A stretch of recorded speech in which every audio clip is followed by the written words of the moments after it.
Hey everybody, it's another Monday on the Game Audio Vlog. This is episode number 26. We're going to be back to our complete walkthrough of making a complete 2D sound design in Unity and Wwise. We're working with a game called Into the Space. If you are completely unfamiliar with this series, I suggest you go back and check out episode number 1 of the series. I have no idea what actual episode of the vlog that is, but it shouldn't have been too far back, just about a week or two.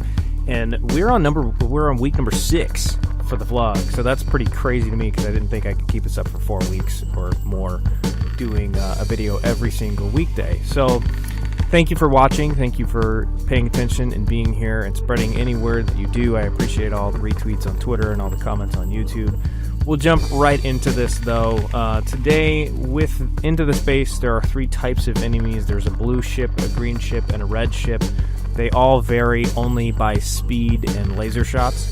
So the blue ship is the slowest one. We'll be dealing with that one today, and the next 2 we'll be dealing with in the next 2 days.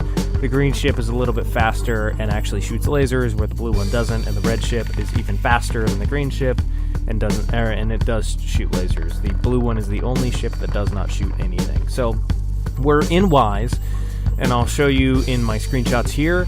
In my actor mixer hierarchy, I just have a simple sound effect under my enemy ship folder that says enemy engine low, which is how I describe the blue ship, at least in Wwise. You can probably name it something a little bit better. For my effect settings, I made a tone generator, and this is the details of the tone generator with just straight up pink noise and a fixed duration. So that way it lasts for longer than the ship is actually on screen for. That way I can either kill the ship easily via a stop event when it's destroyed, via the player ship, or when it just goes off screen. So once you've made your enemy engine sound effect with pink noise, and I of course EQ'd this with a big low pass filter to make it actually sound like an enemy ship engine, then you go ahead and make your events. In this case, it's enemy engine start and stop. This was the very first ship that I made, so it became the standard enemy engine, and then the other ones are high and mid, just for the sake of my mid-level sound is the green ship and my high-pitched sound is the red ship. But name them, again, whatever you want. You can go with color, you can do whatever you want. If you're working with somebody, it's of course better to name them something that is more readily understandable than a very generic enemy name.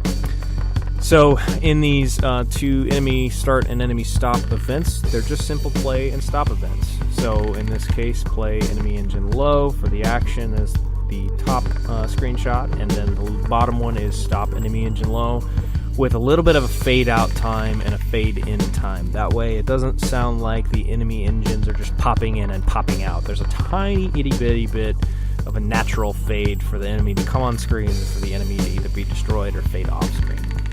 Once you've gotten all that done, you can jump back into Unity.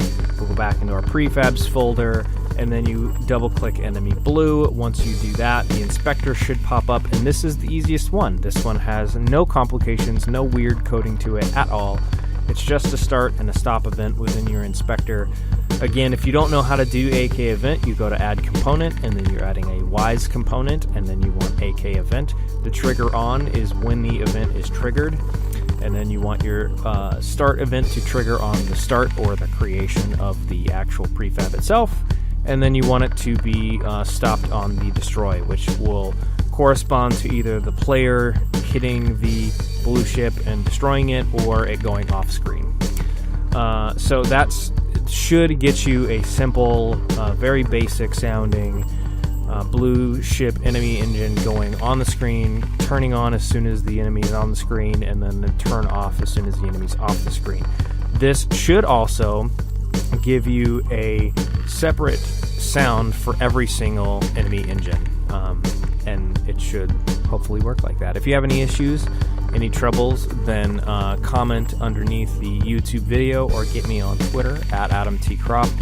We're going to get a little bit more complicated pretty quickly. The green and red ships do add some complications in terms of, well, not complications, but to add some more levels of just interestingness is not a word, but to be more interesting with the ship engines, I have coded in some RTPC values, real-time parameter controls if you're unfamiliar in Wise, to track the ships as they go down the screen, and to do some frequency sweeps with EQ as the ships go down the screen to make it so it sounds like they're moving really fast. So we'll get into some very much more interesting and cool stuff in the next couple of days. Keep tuning in, but go ahead. If you can't get this down, then it's a lot harder to do the green and red ship engines that I've done. So go ahead and give this a shot. Again, if you have any trouble, get in contact with me, and I'll see how much I can help you. Thanks for watching Monday's vlog. I'll be back tomorrow with vlog number 27.